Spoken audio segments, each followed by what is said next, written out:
All right, another thread from Carlos. Donald Trump and General Flynn know what I know.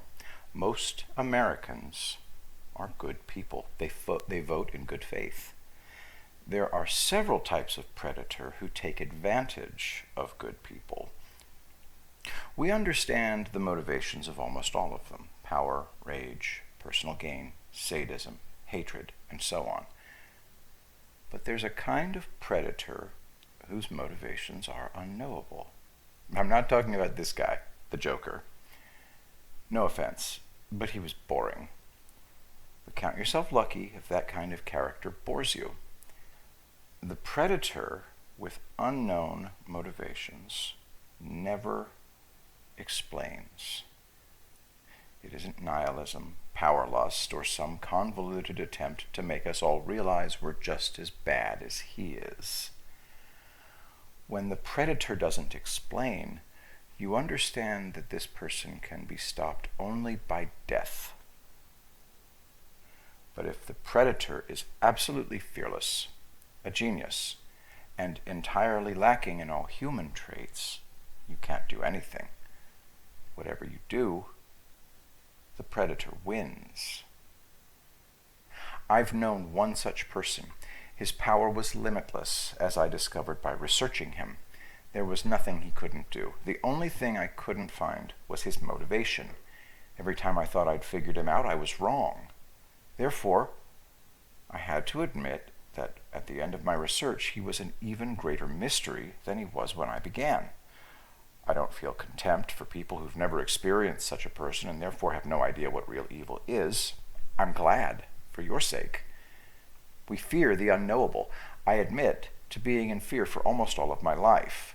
The reason I'm now fearless is that everything is knowable, and the unknowable predator is gone. If you can calmly relate the details of a conspiracy theory, it means you know it isn't real. I have no need to educate people, although I have written a memoir that I hope to publish after the publishing industry recovers from the COVID-19 pandemic. The story I tell is about fear, not graphic details. My own bias is to not believe people who get into the details. It's not right to inflict things on people. What can anybody do for me? Why should I give you nightmares? The answer is that I'm on my own. I have a story to tell, but I refuse to make you feel the way I do. It's not wrong to watch movies about horror. In fact, it's natural. People are essentially trying to conquer their fears.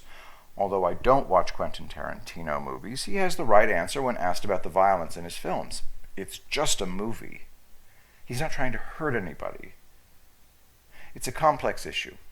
But the thing to remember is that the vast majority of us won't be confronted with unknowable, unstoppable evil that defies all psychiatry and religion. Obama was actually quite rinky-dink.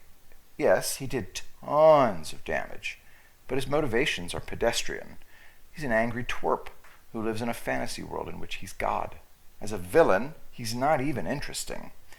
These are all extremely mediocre people who got as far as they did because the country was in a trance. I don't believe in shocking people or waking them up or forcing them to discover how awful things can be. The fact is, things have been improving steadily for decades. No more world wars. Global extreme poverty will be eradicated. Extremism is dying out.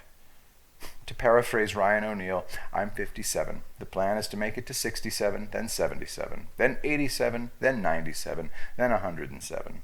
It's a great time to be alive. If you can perceive that, you're as gifted as Donald John Trump.